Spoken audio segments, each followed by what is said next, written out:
Okay guys, welcome to my YouTube channel. If you are new to this channel, you are most welcome. And on this channel, I teach mathematics, science, biology, and also revise past examination question paper. So in today's video, we will be revising science paper 2, the paper that was written last year in 2021 by the internal candidates.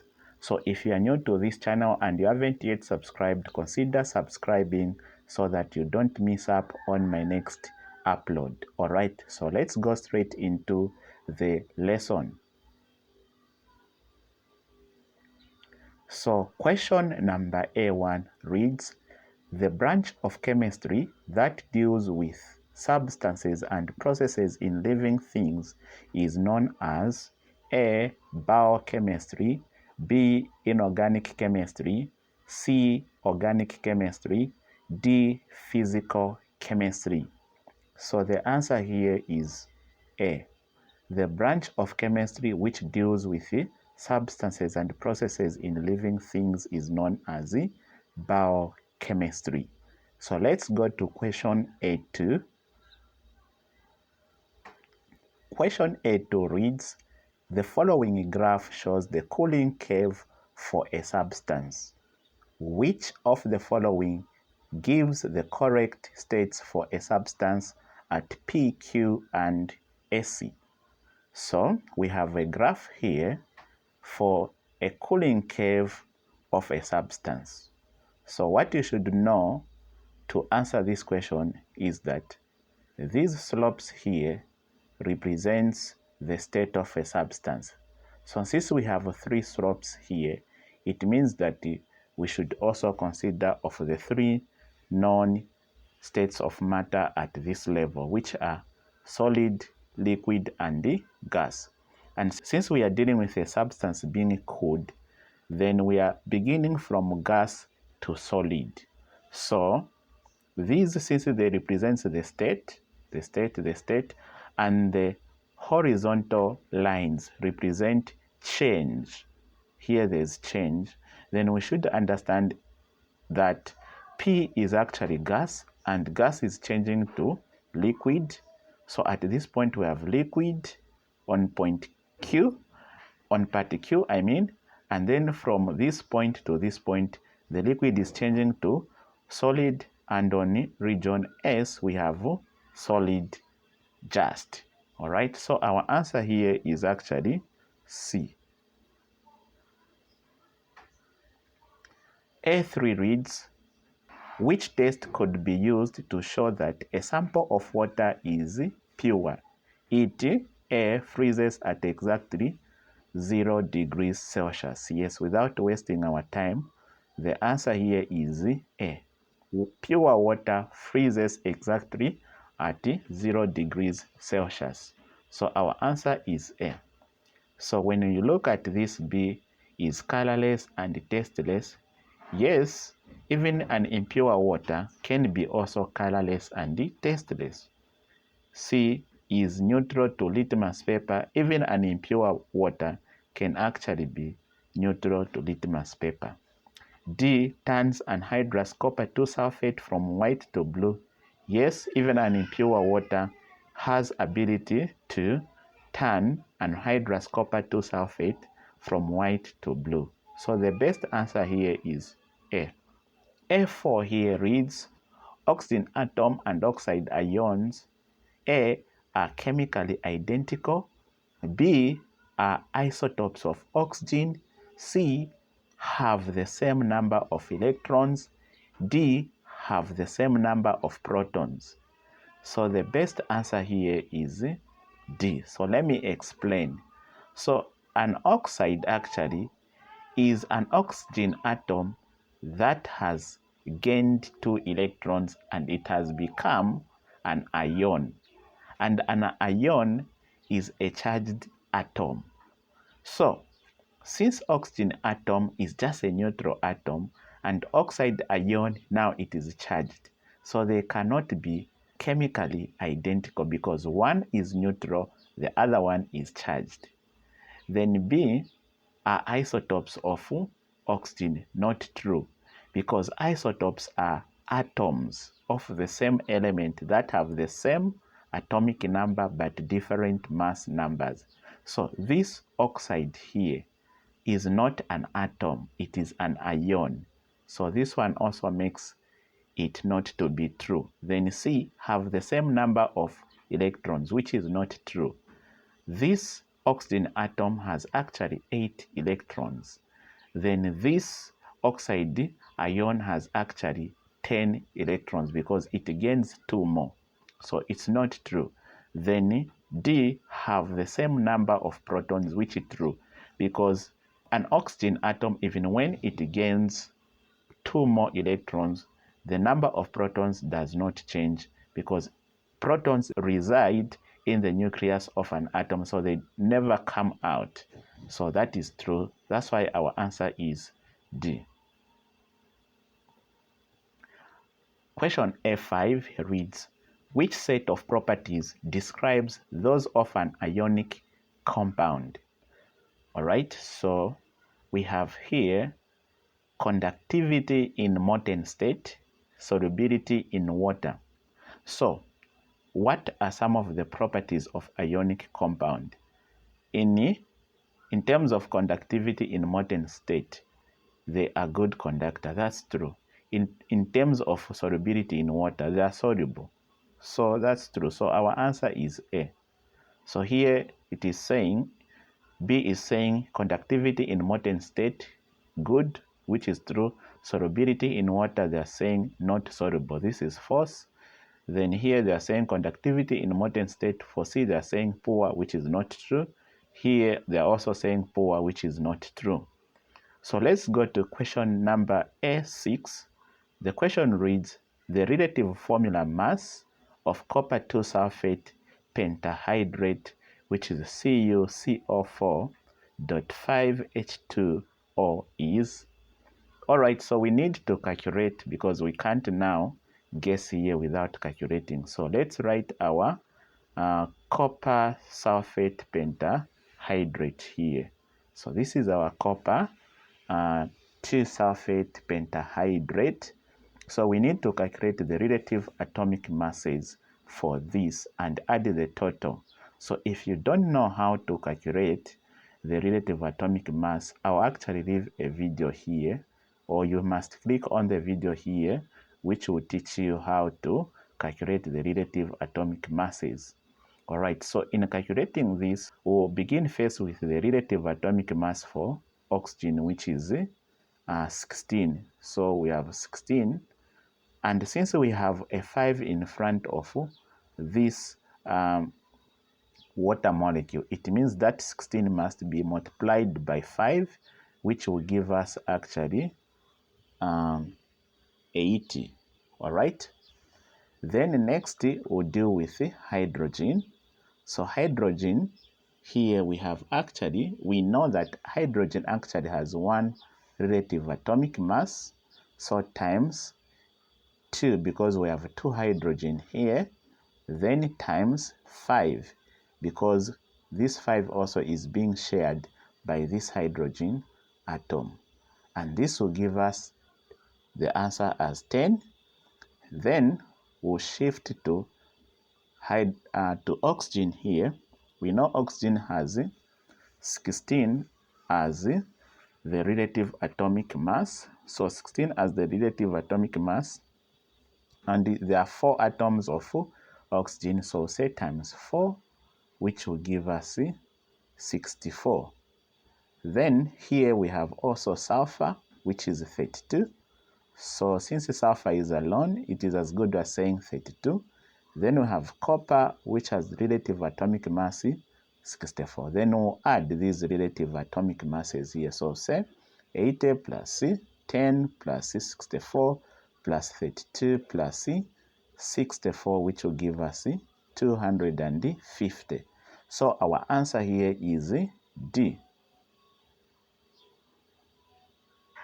A7 reads, why is ethanoic acid described as a weak acid? It A is a poor conductor of electricity, B is an organic acid, C is only partially ionized in water, D, reacts only with very reactive metals. Yeah, so to answer this question, we must look at the key term here, which is weak acid. So weak acid are described as those acids that partially ionizes in water.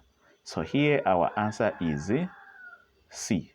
So if you want to know something to do with the strength and weakness of acid, you can click on the video popping up here right now. All right, so let's go to question A8. The question reads, an aqueous solution of aluminum chloride is tested with some reagents. Which of the following observation is correct? So here, reagent added to aluminum chloride are barium nitrate. Then we have here they are saying it forms a white precipitate, which is not true. Here ammonium aqueous, it forms white precipitate insoluble in excess, which is true. All right, so here this question is actually coming from qualitative analysis, how you test and identify substances. So if you're finding value in this video, please give it a like, and if you haven't subscribed, please hit that red subscribe button below the channel. So let's go to the next question. A9 reads, a solution of sulfuric acid has a concentration of 0.25 mole per cubic decimeter. What is the mass of the acid in 25 cubic centimeters of the solution? So they want the mass of the acid in 25 cubic centimeters of the solution. So we must know the formula that we must use to find the mass, which is number of moles, which is any number of moles, is equal to m, which is mass, over mm, which is molar mass. All right, so we are looking for this m. So we'll make m the subject of the formula as follows. So m must be equal to number of moles times molar mass of the acid. So for us to find the mass of the acid, we must multiply the number of moles of the acid times the molar mass of the acid. Now, how are we going to find the molar mass of the acid? First of all, we must write the formula of the acid, sulfuric acid. So the formula for sulfuric acid is H2SO4, and when we find the total number of relative atomic mass of sulfuric acid, we'll discover that it is actually 98. So we know now that the molar mass for sulfuric acid is 98.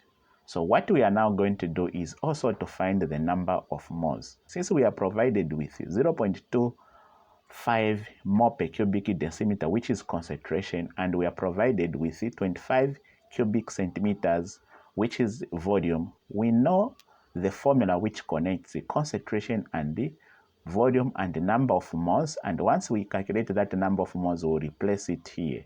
So concentration is equal to number of moles divided by volume. Then when we make number of moles the subject of the formula, we'll have N is equal to concentration times volume. So we'll substitute where we'll say number of moles is equal to concentration, which is 0.25 times volume, which is 25 cubic centimeters, and we can convert that volume into cubic decimeters by dividing by 1000, because since the concentration is measured in cubic decimeters, even volume must be converted in cubic decimeters by dividing this 25 cubic centimeters by 1000, which will give us 0.025.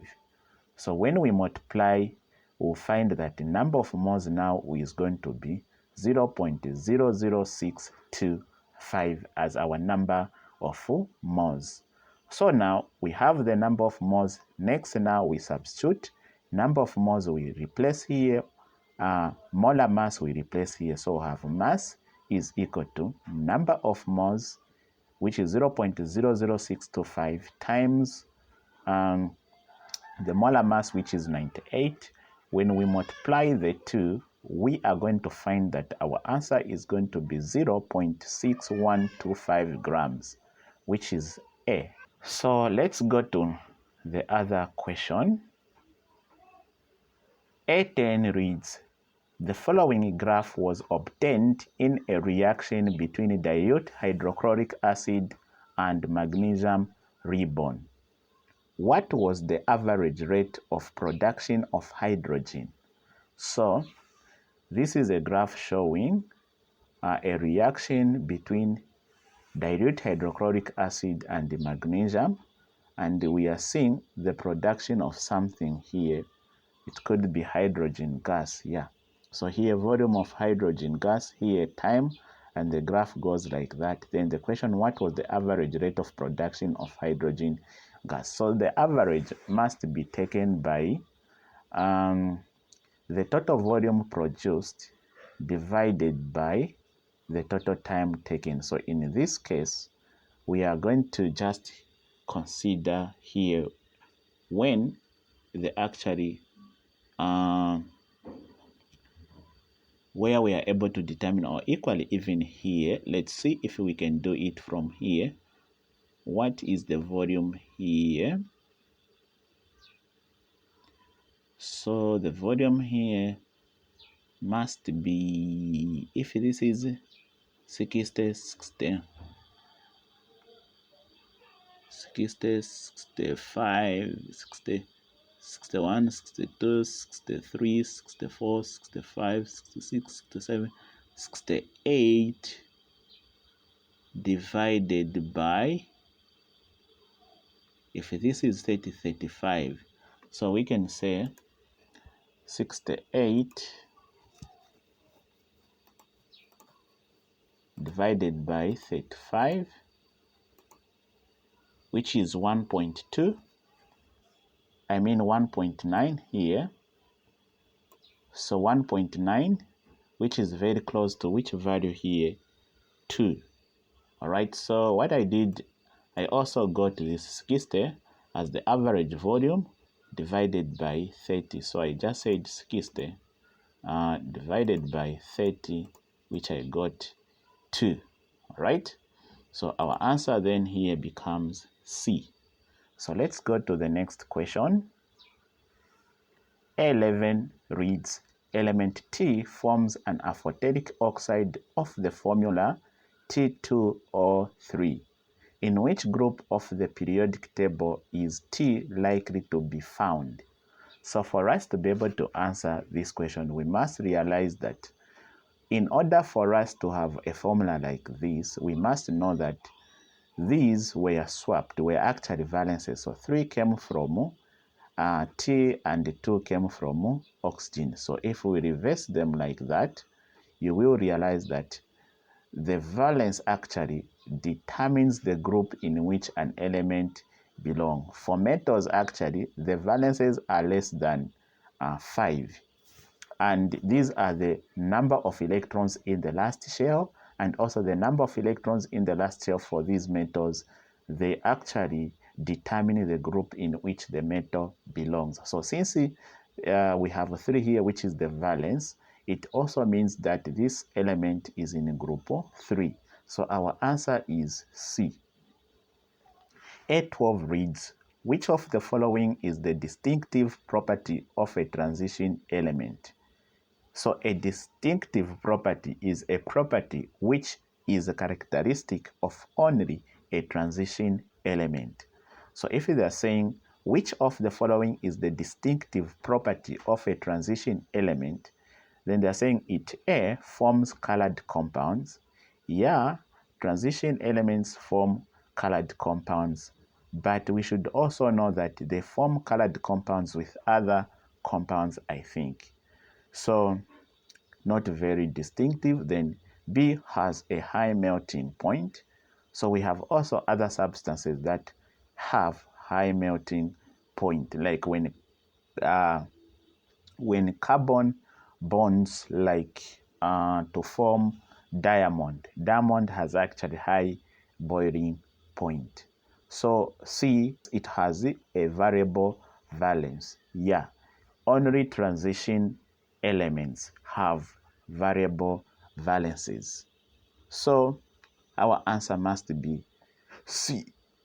D, they are saying, is a good conductor of electricity. Yes, even group 1 elements which are metals, group 2 elements which are metals are also good conductors of electricity. So the best answer is C. So let's go to another question.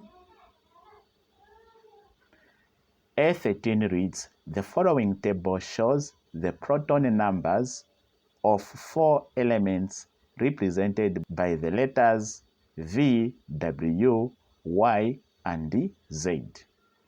So we have the number of protons represented by these. So we have element V, the number of protons 9, element W, the number of proton which is 11. Then we have Y, which is the number of protons 17, Z, the number of proton 19. Then the question says, which of the following statements is correct? Then they are saying A, V is a metal. So for us to be able to answer this question very well, we must put these or arrange these electrons for each particular element according to their shells, how they should be arranged in shells. So we'll begin with V. Its electrons will be arranged like 2, 7, because it has 9, so we'll have 2, 7. Then Y, its electrons will be 2, 8, 7. Then we have W, which will be 2, 8, 1. Then we have Z, which will be 2, 8, 8, 1. So now, when they say which of the following statements is correct, A, V is a metal. So when we look at V, which is this one here, it's not a metal. Metals have less than 5 electrons in their last shell, but this element here has 7, more than 5. So it's a nanometal. So A is not true. Then B, V is more reactive than Y. So V is more reactive than Y. So V is more reactive than Y.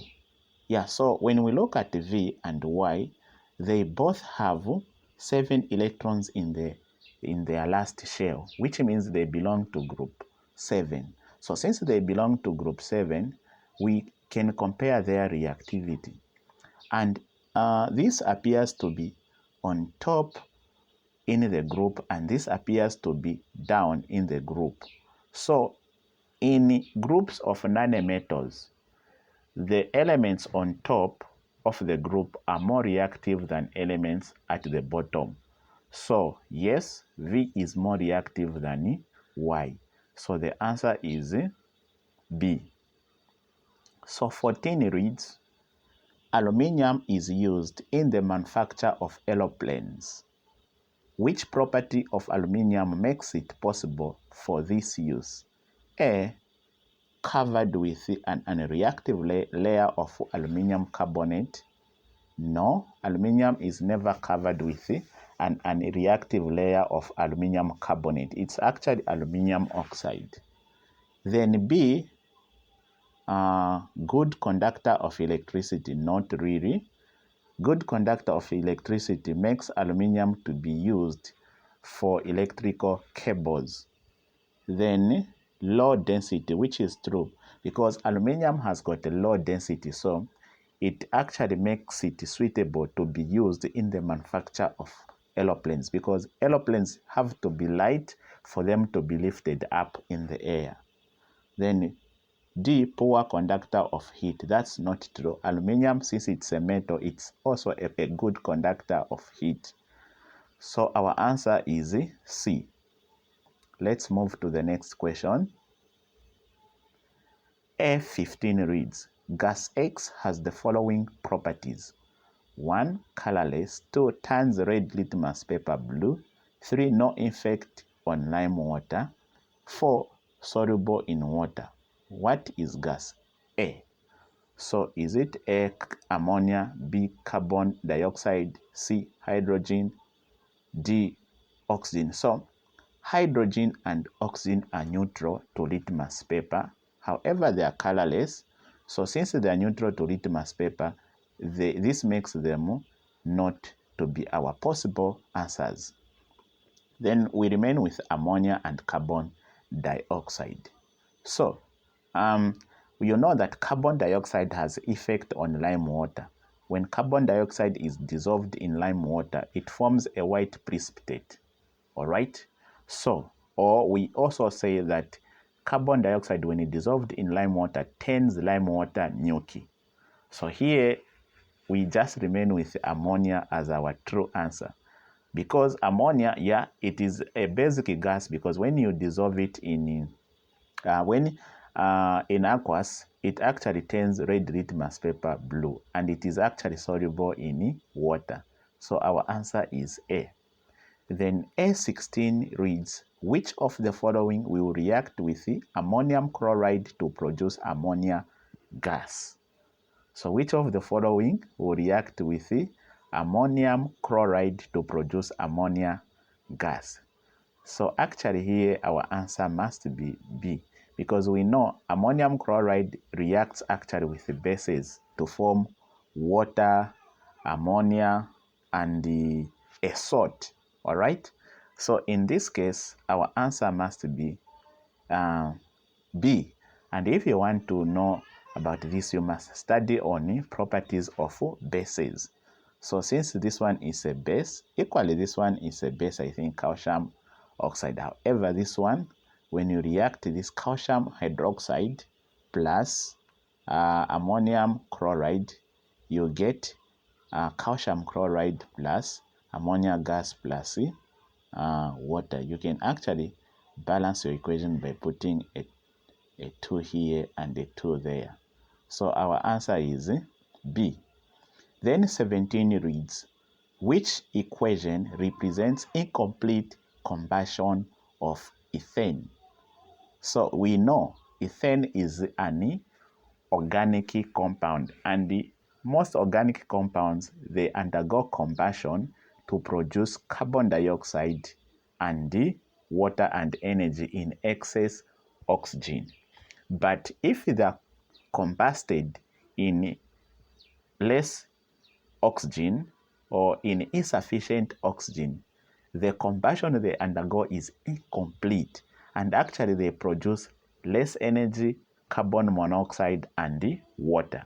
So when we look at this equation for A, we don't have water, so this rules out these two options, remaining with C and D. So in C and D, we must make sure that we should have carbon monoxide and water in incomplete combustion of ethane, not carbon dioxide and water. So our answer is C. So let's go to the next question, which is A18.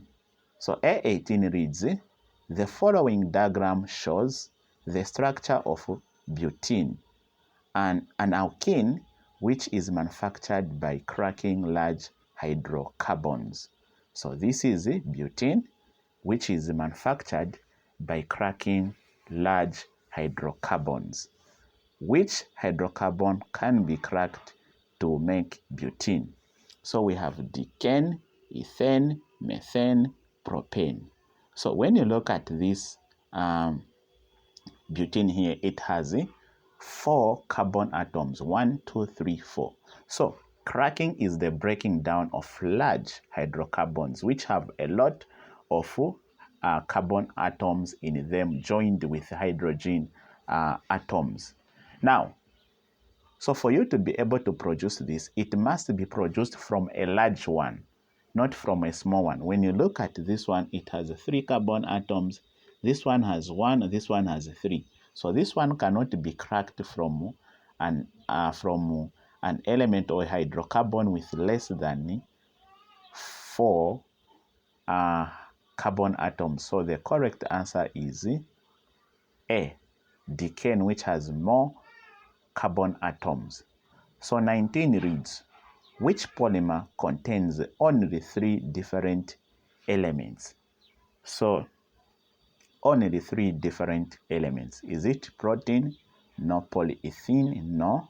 Then we have protein has actually more than it must be. It must have hydrogen, oxygen, then carbon and nitrogen, also sulfur if I'm not mistaken. So this one has more. Then this one ethene, polyethylene has just 2. Then polypropylene has just 2. Carbon and hydrogen, even this one carbon and hydrogen. Then starch, we know starch has got 3, which is hydrogen, oxygen and carbon. So our answer is D. So let's go to question 20. Question 20 reads, what is the linkage between the units in terylene? So here you just have to memorize them. So we have nylon, terylene. So these have got the linkages in them. So you just need to memorize them. So here the linkage in terylene is actually B. So I will be actually making a video on hydrocarbons later. So if you haven't considered subscribing, you must hit the subscribe button and turn on the notification so that when I upload that video, YouTube will send you a notification. So guys, at this point, if you are finding value in this video, please give it a like so that you boost it and it may go well in the YouTube algorithm. So let's go to section B now. So we are in section B. B1 reads, the following diagram shows the changes of state in the 3 states of matter. So we have solid changing to gas, represented by symbol C. We have liquid changing to gas, represented by symbol A. We have liquid again changing to solid, represented by symbol B. Then question A reads, describe the arrangement of particles in solid. So we described the arrangement of particles in solids as closely packed together in a regular pattern. So particles in a solid are closely packed or arranged together in a regular pattern. Then in liquid we say particles are closely packed together in an irregular pattern. That's how they are in liquid. Let's go to the next question. So the next question says, B1, state the name of the change of state labeled by A and B. So let's bring back our diagram here. So we need to state the name of the change of state labeled by A and B. So A, which is the change of liquid to gas, that must be evaporation. Then we have change of liquid to solid. This must be freezing or solidification. Yeah, solidification or freezing. All right. Then,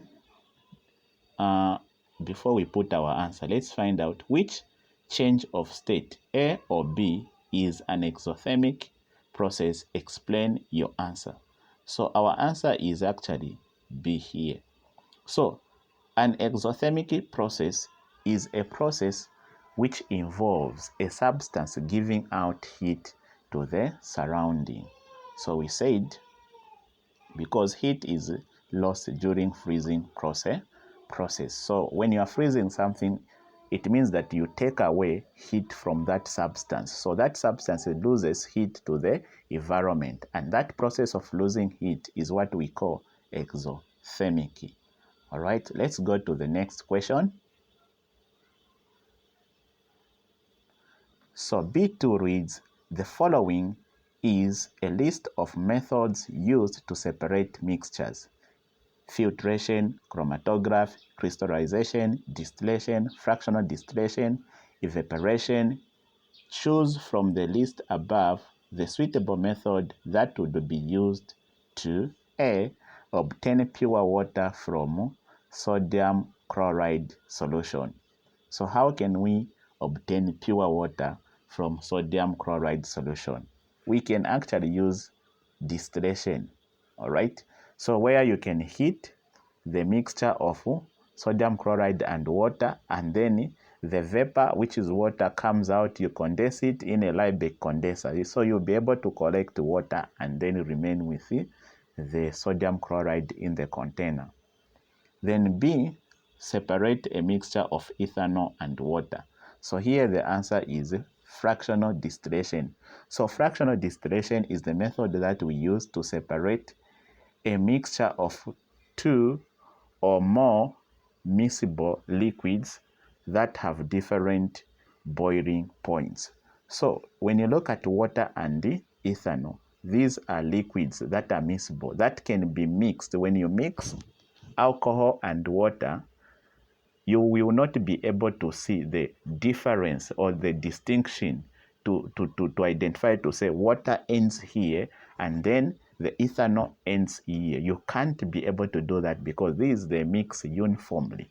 So for you to be able to separate them, unless these two have different boiling points, and we use fractional distillation to separate them, because in fractional distillation, when you heat these two liquids, so the one with the less boiling point will actually evaporate area and will be collected first, and then the other one with high boiling point will be collected later when also its boiling point is attained. All right, so let's go to C.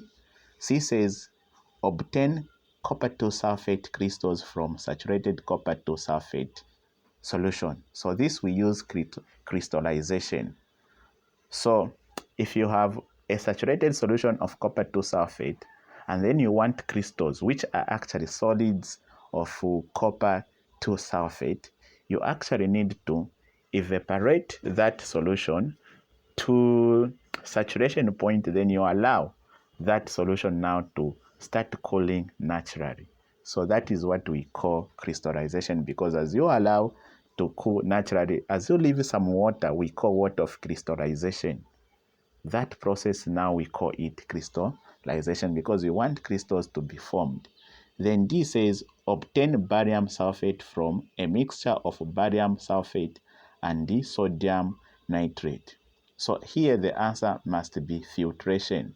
So you must understand that barium sulfate is actually an insoluble salt, while sodium nitrate is a soluble salt. So when they are mixed, barium sulfate won't be able to dissolve, will be in solid form, while sodium nitrate will be actually in solution form. So you will be able to separate the solids by filtration. Then E, separate colored substances in a sample of a soft drink. We know the method that is used to separate colored substances, and this is chromatography. All right, so let's go to the next question. Question B3 reads, the following table shows the structures of 4 particles P, Q, R, and T. So we have P, which has 11 protons, 12 neutrons, and 11 electrons. Q, 11 protons, 13 neutrons, and 11 electrons. Then R, 12 protons, 12 neutrons, 10 electrons. Then T, 8 protons, 8 neutrons, and 10 electrons. Then the question says, A1, which particle is a neutral atom? So for a particle to be neutral, it must have the same number of protons and electrons. So when you look at P, P has got 11 protons and what? 11 electrons. Equally P, 11 protons and 11 electrons. So these are neutral. So they needed 1. So I said in my answer, I said P or Q. Then B, which particle is a negative ion? State its charge. So for you to be able to know which one is an ion here, you must make sure that you compare the number of protons and the number of electrons. If the number of protons is less than the number of electrons, which means that for the electrons to be more than the number of protons, some electrons were gained in that particle. So when you look at this, it has 12 protons and then 10 electrons, which means that this one actually lost. So it can form positive charge of 2 since it lost 2. But this one, it has 8 protons while it has 10 electrons. It means it gained 2 electrons, so the charge will be 2, negative 2. So which particle here? T, and the charge must be negative 2. All right? So C says, which particles are isotopes? Give a reason for your answer.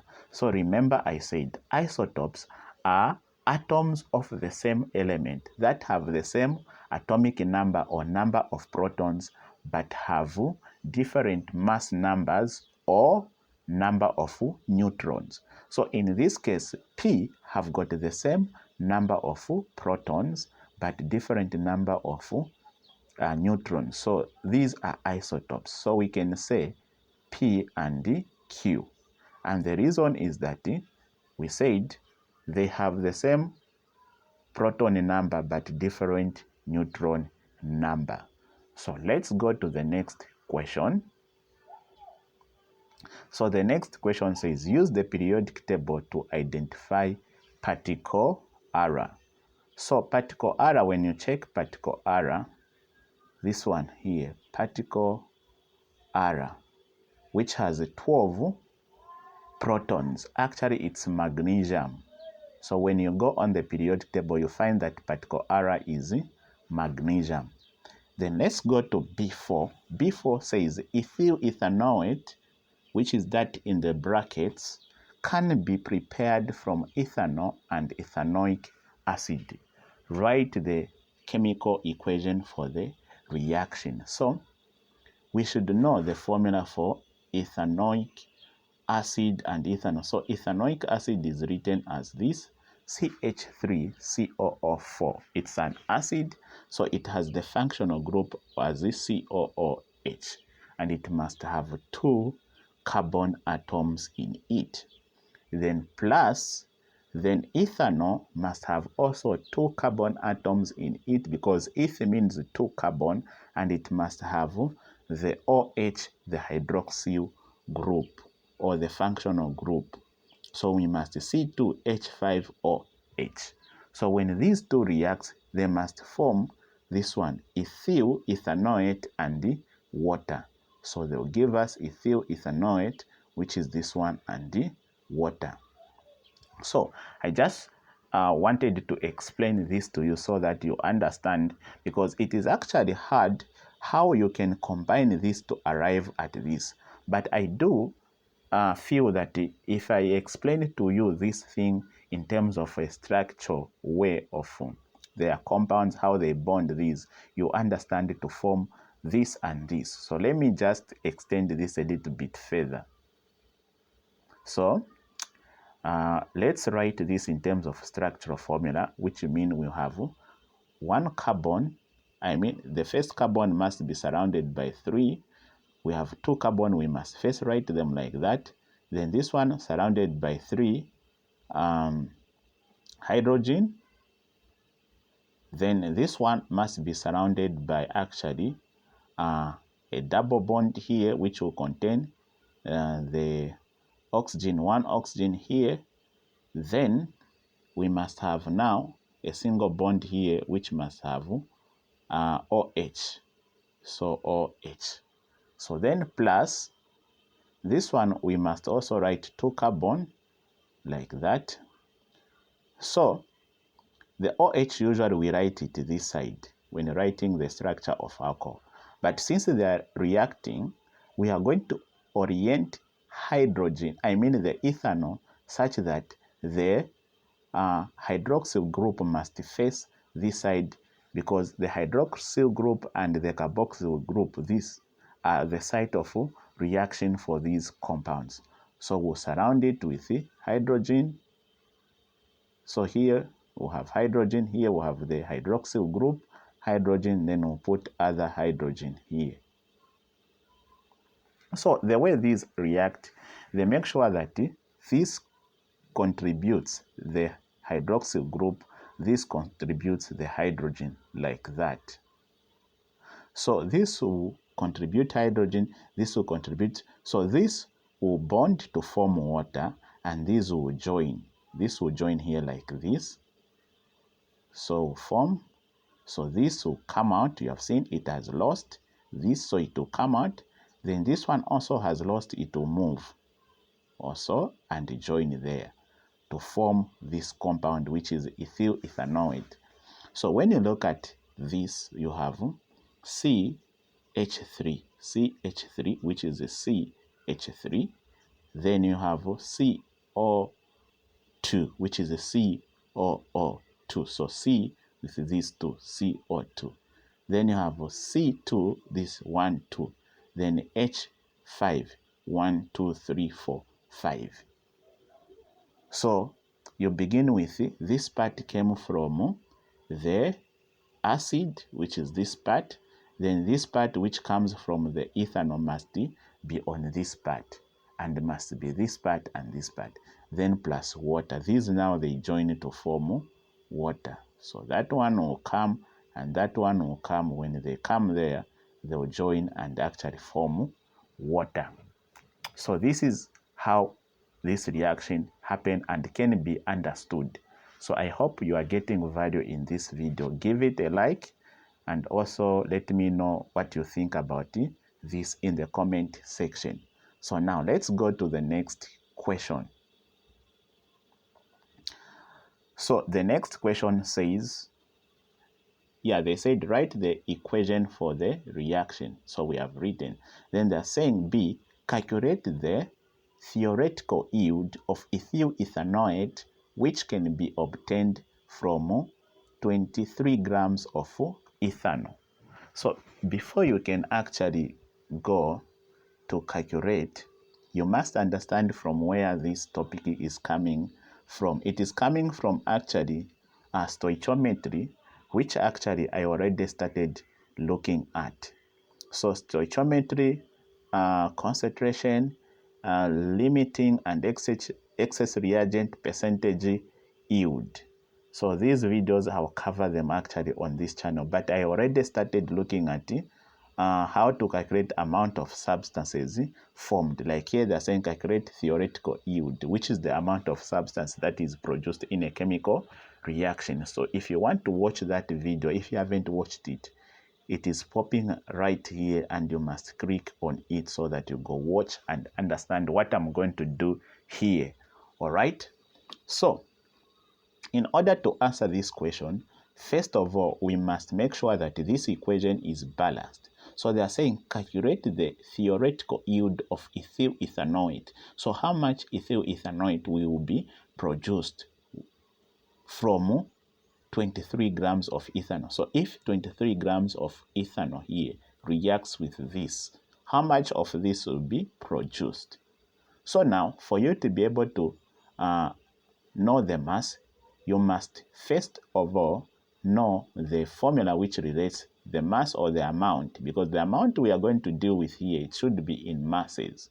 So the formula which connects the mass is the number of moles is equal to molar mass over molar mass. All right, and then we need to find the mass of ethyl ethanoate that will be produced. So we make M the subject of the formulas. M is equal to number of moles times molar mass. So now from here, now we must now make what we call a stoichiometric relationship between a substance whose amount is given and a substance whose amount is to be determined. So we make that stoichiometric relationship, which we call mole-to-mole relationship, because for us to be able to find the mass of ethyl ethanoate, we must know its number of moles and its molar mass.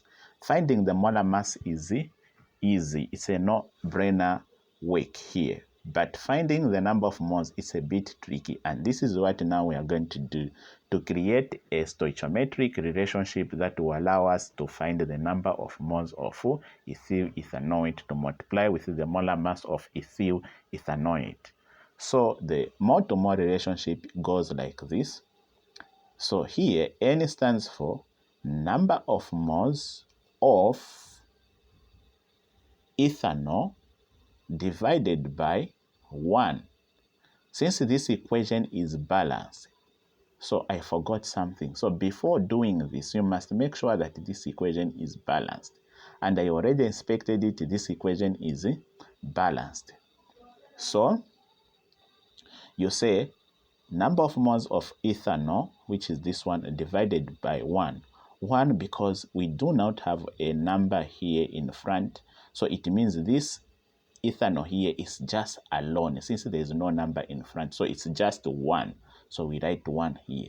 So equals, so this is the relationship now, a stoichiometric relationship. So equals number of moles of ethyl ethanoate here. And since there's nothing here, we'll also say over 1, meaning we only have one molecule of ethyl ethanoate. Now, you should understand that anything divided by 1 is that thing, right? So if we divide this by 1, we will get the same number of moles of ethanol is equal to, when we divide the number of moles of ethyl ethanoate by 1, we'll get the same number of moles of ethyl ethanoate. All right? Now, at this point, we are going to rely on the amount of ethanol given to calculate the number of moles of ethyl ethanoate. So we know that the number of moles of ethanol can be found by mass divided by molar mass. So the mass of ethanol, which is 23, when we divide by the molar mass of ethanol, it will give us the number of moles of ethanol. So that number of moles will relate it to this. So even without going that far, since we know this is equal to this, and this is actually this, which we are saying it's equal to this, it means we can get this and put it here. And we have our equation as M is equal to this, number of moles of ethyl ethanoate. Now at this point, we are going to get the mass of ethanol, put it here, and the molar mass of ethanol, put it here. So let me just be kind enough to show you how to find the molar mass of ethanol. So to find the molar mass of ethanol, here is my calculator here. So what we are going to do is to actually know the formula for ethanol, which is here. So we get the relative atomic mass of carbon, hydrogen, oxygen, hydrogen again, add them together. So here, since we have 2 carbon, we'll say open brackets, 2 times the relative atomic mass of carbon is actually 12 when you check on the periodic table. Then we'll close brackets, plus, then we'll come to 5. How many 5? We'll come to hydrogen. How many hydrogen atoms do we have? We have 6. We have 5 here plus this 6. So same, open brackets, 6 times the relative atomic mass of hydrogen is 1. We check it.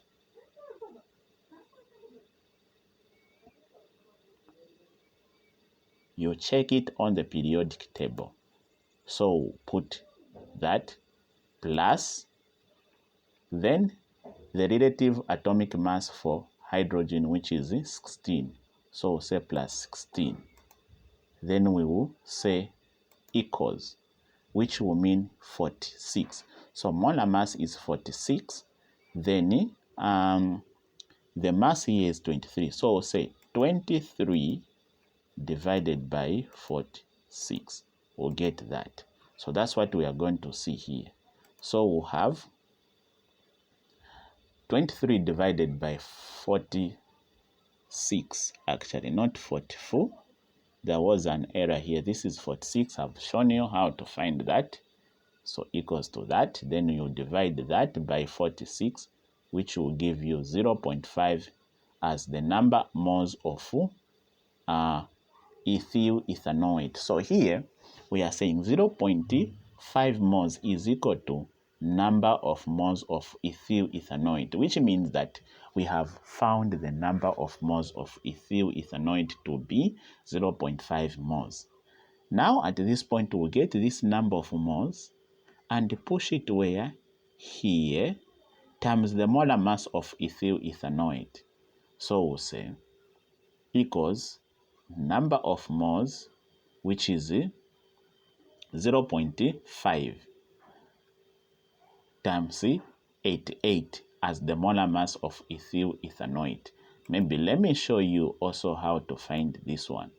So how we are going to find it also, we are going to say this is ethyl ethanoate here, which is the formula here. Let me push my calculator this side so that you'll be able to see some of the calculations that I'll be doing. All right.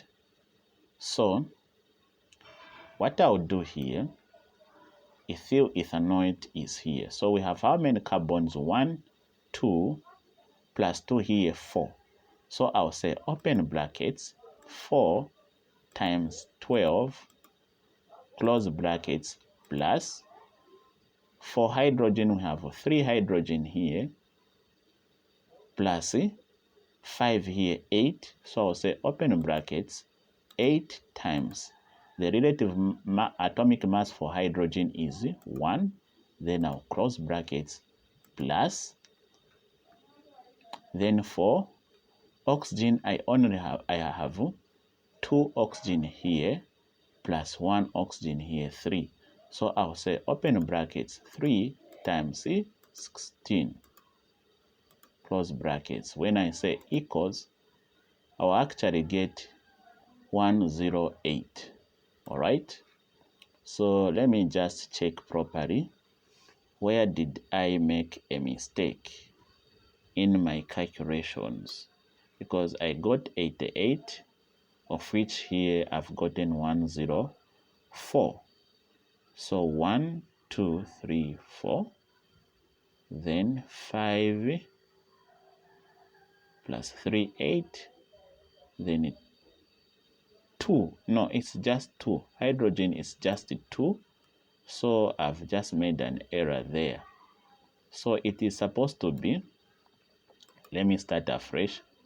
Open brackets. So carbon 1, 2, 4. So 4 times 12, close brackets, plus, then hydrogen 3 plus 5, 8. So open brackets, 8 times 1, close brackets, then plus, then oxygen is actually 2 here. So 2, which means open brackets, 2 times 16, close brackets, which will give us 88. Yeah, so I was correct. So this is how we got this 88 here. So when we multiply now, 88 times 0.5 will give us 44. So our mass here will be 44 grams. So this is the theoretical yield of ethyl ethanoate. So if you are finding value again, please give this video a like. It will help this video go well in the YouTube algorithm. And if you haven't subscribed, consider hitting the subscribe button. All right. So let's go to C.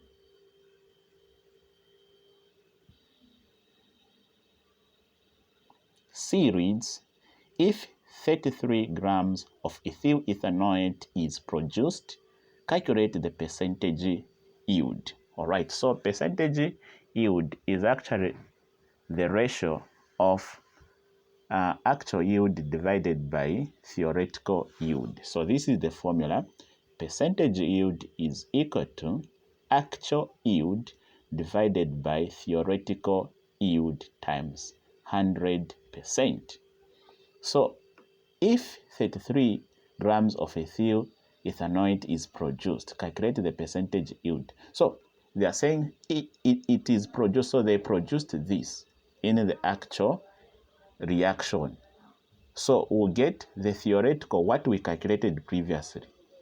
Put here 44. So say equals, the actual is 33 divided by 44 grams times 100%. So this, when we divide, we'll get actually 75%. So this G will cancel. So actually, how did I do this? Let me also show this to you so that you get also a skill. So here you just do like this. You just get 33 divided by 44 equals, then it times 100%. This 100 here equals 75% as the percentage yield. Then you move to D. D says, to which homologous series does ethyl ethanoate belong? Actually, it belongs to a group of compounds called esters.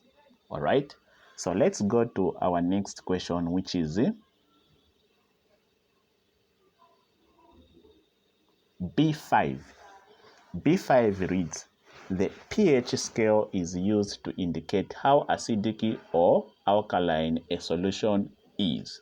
Some numbers from the pH scale are given in the following list: 1, 3, 7, 12, 14. A. What type of solution would have a pH of 1? So let me explain a bit. So pH just shows the potential of hydrogen, how much hydrogen ion are there in a substance. The less number of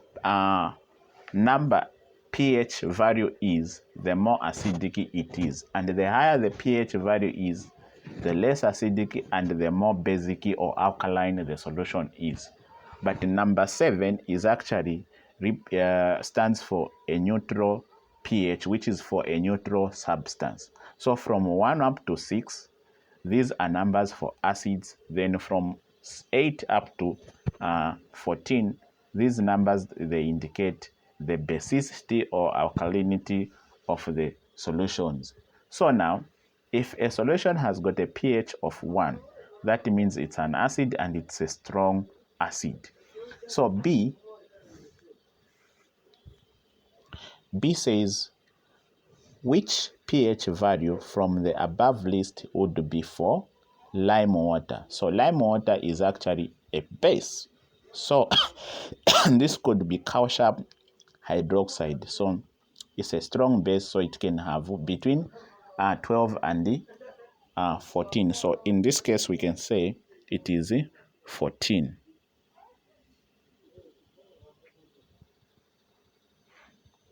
So which pH for water? For water, it's supposed to be 7. Vinegar is acidic, not very strong, so it can have 3.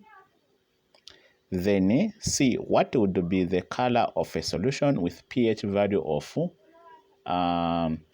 14 when tested with the universal indicator? So this one can be blue or indigo, so it can be indigo. So let's go to the next question.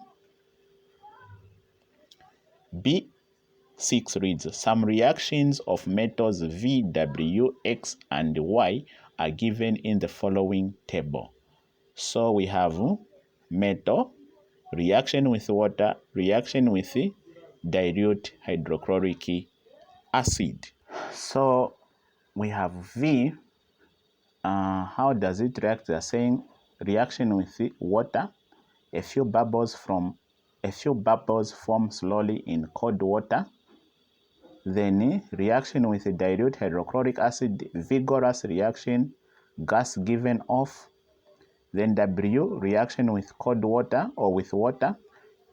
Vigorous reaction, gas given off. Reaction with dilute hydrochloric acid, explosive reaction. X, reaction with water, no reaction. Reaction with dilute hydrochloric acid, no reaction. Y, reaction with water, does not react with cold water. Hot metal reacts with steam. reaction with the dilute hydrochloric acid, steady fizzing. A, arrange these metals in order of decreasing reactivity. So now you have seen the way these metals are reacting. So when they are saying arrange these metals in order of decreasing reactivity, meaning we start with the one we have seen to be more reactive, ending with the one we have seen to be less reactive. So in this case, we are told this one, W, reacts vigorously, has vigorous reaction, gas given off.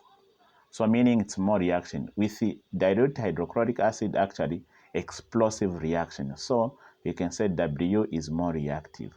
Then we have this one, a few bubbles form slowly in cold water, vigorous reaction, gas given off. So we'll follow by V. Then we have this one, reacts with cold water, does not react with cold water. Hot metal reacts with steam, steady fizzing, so we'll go to Y. Then X, no reaction, so X is the last. So let's go to B. B says, which of these metals could be magnesium? So we know this one, which is more reactive, cannot be magnesium. Magnesium must be V. So V is magnesium. So let's go to the next question. So which metal again must be copper? So copper must be this metal here, which does not react, because copper is unreactive. So copper is X. Then C, the equation for the reaction of W with cold water is given below. This is the equation for the reaction. Describe the test for gas Z. You know, so the gas, if that metal reacts with cold water to form a base like this, that gas must be hydrogen. And the test for hydrogen is that it puts out a burning splint with a pop sound. So puts out a burning splint with a pop sound. Then, to which group of the periodic table does the metal W belong? So when you look at the valence here, it is not affecting the valence of hydroxide.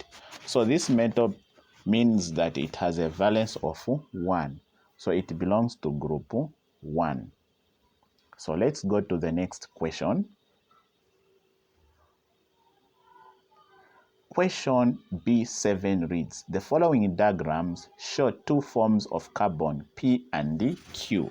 A, name the allotrope labeled P. So these are actually allotropes of carbon. So allotrope labeled P here actually is diamond, and the one labeled Q actually here is graphite. B, explain the meaning of the term allotropes. So we say allotropes are the different forms in which a substance can exist in the same physical forms or state. In the same physical state, yeah. The different forms in which a substance can exist in the same physical state or form. So like carbon exists as the same element, carbon can exist in solid state as a diamond as well as graphite, depending on how atoms arrange themselves. Then see, what type of bonding is represented by these forms of carbon? This should be covalent bonding. Then B1 says, which allotrope named in A above has a physical property which is typical of metals? So what metals do? Metals are good conductors of electricity. And which one of these conducts electricity? Is actually graphite. All right, then let's go to the next question. The next question says, state the physical property. We'll say it conducts electric current. All right, so let's go to the next question. B8 reads, the structures shown are members of one of the homologous series in organic chemistry. So we have structure R represented by this S, this one, T, this one here. Then they're saying A, give the general formula for the homologous series. So we must first identify these compounds for us to be able to give a general formula. So since they contain carbon, hydrogen, and the OH, everywhere OH, then these are actually alcohols. So the general formula for alcohol is written as the following: CN, then H2N plus 1OH. So this is the general formula for deriving the formulas of alcohols. Then B, what is the functional group for the homologous series? So the functional group is actually this hydroxyl. When you check, they all have the hydroxyl group here, so which is OH. So the functional group is the hydroxyl group, which is OH. Then C, AC is used as a fuel because it burns in oxygen. So S is used as a fuel. So this is ethane because it burns in oxygen. Write a balanced chemical equation for this reaction. So we'll just say ethanol, which is C2H5OH plus oxygen. It will give us actually carbon dioxide plus water and some energy. We don't write energy in this equation. So since the equation needs to be balanced, we'll check first of all the number of carbon. Here we have 2, here we have 1, so we'll put a 2 in front to make sure here we have 2 and here we have 2. Now here we have 2. We'll check the next thing is oxygen, hydrogen. Hydrogen, here we have 5 plus 1, 6. Here we only have 2, so we'll put a 3 here so that we make 3 times 2, 6 hydrogen atoms. Then the next thing to do is to check for oxygen. Oxygen, here we have 2 and 1, which will give us what? 3. Here we have oxygen, here 2, here times 2, 4. Here we have what? We have actually 3, which will give us what? 7. So we'll put this one to make it 6 plus 1 will give it 7. So put a 3 here. 3 times 2, which will be 6 plus 1, 7. So it is balanced like that. Then they're saying D, which of the compounds R, S, or T would have the highest boiling point? So the one with the more carbon atoms there will have the highest boiling point because it will have more relative atomic masses. The higher the relative atomic mass of an organic compound is, the higher the boiling point it has. So T is our answer. So let's move to another question. Now we are in section C. So section C says, answer any 2 questions from this section. Write your answers in the separate answer booklet provided. So C1 says, in the periodic table, elements are arranged in vertical columns called groups. A, potassium and sodium are both found in group 1 of the periodic table. 1. Give the electronic configuration of both elements. 2. Which element would react more vigorously with water than the other? Explain your answer. 3. Write a balanced chemical equation for the reaction of sodium with water. Include state symbols. B. In which group? B. In group 7, there are 5 elements. 1. How many electrons do these elements have in their outermost shell? 2. How do the atoms of group 7 elements react with the atoms of metals? 3. Which of the group 7 elements is the most reactive? Explain your answer. So let's begin with question 1A, which says give the electronic configuration of both elements. So we'll give the electronic configuration of potassium and the sodium. So let's go.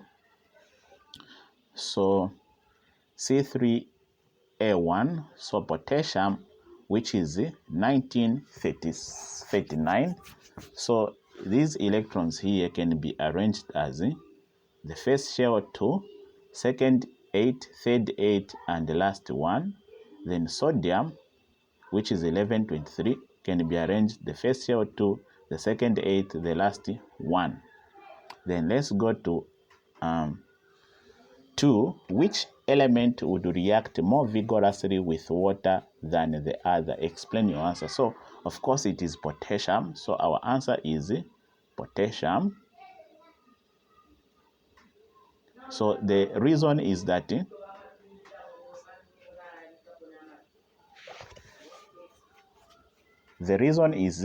because potassium has more nuclear shielding than sodium. So let me explain this one. I never wanted to put a lot of words here. So shielding is actually the hindrance of the force of attraction from the nucleus to the outermost shell electron. So this is caused by inner shells. So when you check, potassium actually has more inner shells than what? Has more shells than sodium. So meaning that the force of attraction from the nucleus, which attracts these outermost shell electrons, is less. So these electrons can be picked easily during a reaction than this electron here, because the shielding is just done by these inner electrons, that are inner shells that are just to here there are 3. So there is more force acting on this, holding it closer to the nucleus than this. So these electrons is hard to remove for sodium to react, whereas these electrons, the force acting on it to be held to the nucleus is less, so it is easy to remove it, and so this potassium hence reacts easily. So in a simple way, I just said potassium has more nuclear shielding, than sodium. Yeah, so it shields a lot this. So it makes it less held to the nucleus and make it easily to be removed. So let's go to the next question. The next question says, write a balanced chemical equation for the reaction of sodium with water. Include state symbols. All right. So saying sodium as a metal plus water as a liquid will give us sodium hydroxide as aqueous plus hydrogen as a gas. So then we'll begin balancing. So make sure that the number of everything is the same. So we'll just put a 2 here,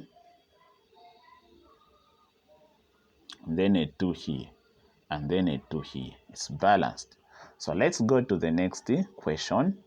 B says in group 7 there are 5 elements. So 1, how many electrons do these elements have in their outermost shell? So since these elements are in group 7, so for them to be in group 7, it means the number of electrons in their outermost shell is 7. All right, so the group number in which an element is found determines the number of electrons in the outermost shell. All right, so they're in group 7, they have 7 electrons in their outermost shell. All right, so let's go to the next question.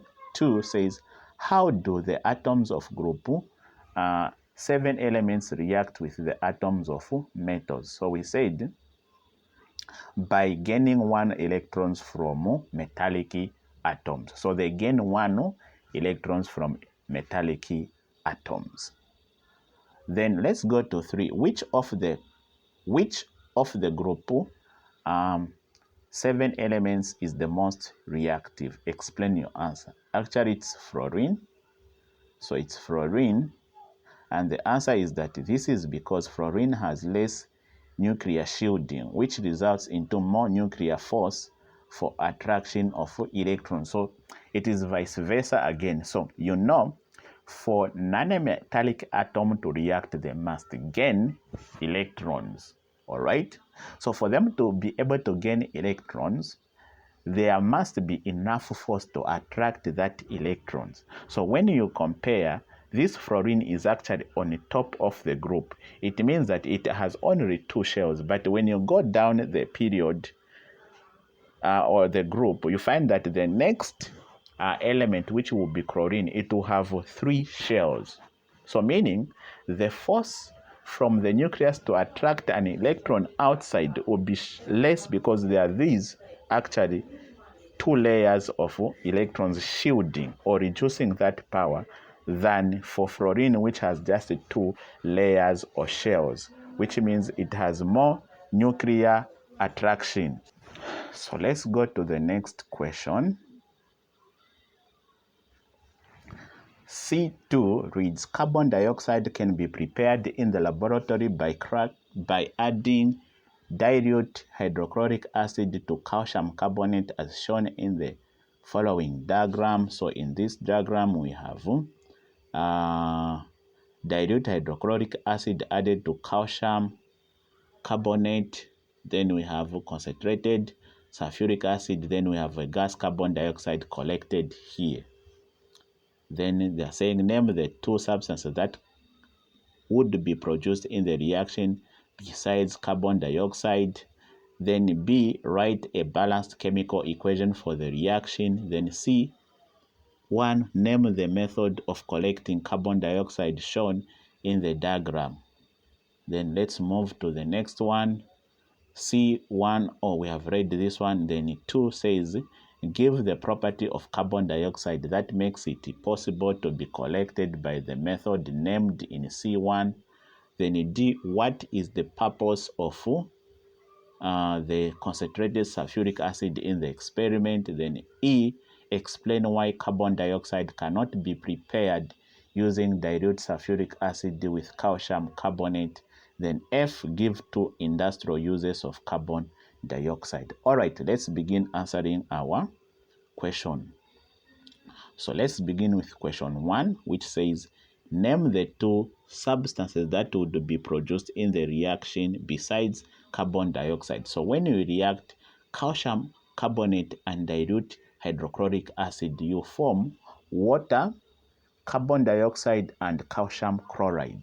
So these other substances they're talking about are actually water and calcium chloride. So we'll say water and calcium chloride. Sorry, here I had misunderstood the question previously. So here we must say calcium chloride. All right, so let's move. Let's move to the next question. So the next question says, write a balanced chemical equation for the reaction. So the reaction here, it's between calcium carbonate plus dilute hydrochloric acid, which will give us calcium chloride plus water plus carbon dioxide. So how do we balance this equation? By putting a 2 in front of hydrochloric acid. So let's move to another question, which is question number C1. Name the method of collecting carbon dioxide shown in the diagram. So this method we call it as the upward displacement of air, because air is displaced outward. All right, so let's go to the next question. The next question, which is this here, give the property of carbon dioxide that makes it possible to be collected by the method named in C1. So the reason is that carbon dioxide is more denser than air. So it is denser than air. So let's go to the other question. The other question says, what is the purpose of the concentrated sulfuric acid in the experiment? So it is used to dry carbon dioxide gas produced. So to dry carbon dioxide gas produced. Then question E says, explain why carbon dioxide cannot be prepared using dilute sulfuric acid with calcium carbonate. So the answer is that because the calcium sulfate produced is insoluble and covers the marble chips, which stops the reaction. So yeah, so calcium sulfate is an insoluble salt. So when you are reacting it with when you are reacting calcium carbonate with sulfuric acid, the result of the reaction is that it will form calcium sulfate. So this calcium sulfate is insoluble. and it may block other marble chips from reacting with the hydrochloric from the sulfuric acid to form more carbon dioxide. Yeah. So let's go to the other question. So the other question says, give 2 industrial uses of carbon dioxide. So there are many. I just decided to give you all of them here. So 1, in fire extinguishers, as it does not support combustion. 2, in carbonated drinks, as it provides a nice taste in soft drinks. 3, as a coolant in dry ice. Then 4, in baking. All right. So let's go to the next question, which is question C3, which happens to be our last question. Guys, if you're finding value in this video, give it the like. Also, if you haven't subscribed, consider subscribing for more content like this one. So question C3 says, study the following series of reaction for ethene. So we have ethene here. A gas being added, bromine, it forms liquid F over water. Then here with steam, it forms liquid E. Here with excess oxygen and ignite, gas B and steam. Here add gas A, it forms ethene. You add gas C to ethene, you form chloroethane under condition D. Then here they say identify gas A, gas B, gas C, condition D, liquid E, liquid F. Let's go to another question. Then the other question B says, write a balanced chemical equation for the reaction of ethene with excess oxygen. Then C, give the structural formula of liquid E. Then D, state the industrial application of the reaction of ethene with gas A to form ethane. So let's go straight and begin answering these questions, guys. So let's start with the first question, identify gas A. So when ethene, when gas A is added to ethene, we form ethane. So what gas is this? It's actually hydrogen. So this process is actually called hydrogenation, where you add hydrogen to ethene to form an alkane, which is ethane. So this gas here, A, we are going to say A1 is hydrogen. Then let's go to 2, gas B, which gas B here. So when you react ethene with oxygen and ignite it, so this is combustion of ethene in oxygen. So it forms carbon dioxide and water, which is steam. So gas B is carbon dioxide here. So for our 2, carbon dioxide. So let's go to another question, gas C. So gas C here, when this gas is added to ethane, we form chloroethane. So chloro. So the gas which was added was chlorine actually. So the gas is chlorine. Let's go to the next question. We identify condition D. So this addition of chlorine to ethane happens under light as a condition. So D, condition D is light. Then liquid E. Liquid E here, ethane combined with steam, which is actually hydration, addition of steam. It actually produces an alcohol, which is actually ethanol here. So it will form an alcohol by the name of ethanol. Then let's go to the next question. We identify liquid F. So ethene added to bromine, it will form 1,2-dibromoethene. So we'll have this as 1,2-dibromoethene. Then let's go to the next question. B, write a balanced chemical equation for the reaction of ethene with excess oxygen. So ethene with excess oxygen will be like this.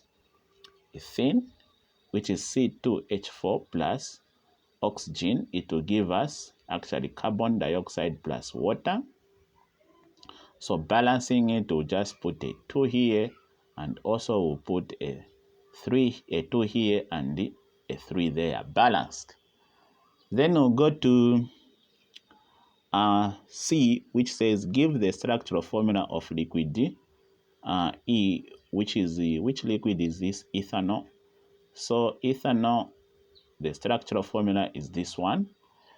Then we go to D, state the industrial application of the reaction of ethene with gas A to form ethane. So that process of forming ethane where you added hydrogen is actually applied in the manufacture of margarine. All right, so in the manufacture of margarine. So guys, we have come to the end of this video. Please give it a like. If you haven't subscribed, consider subscribing, guys, until we meet you in the next video. At the moment, bye and please, peace.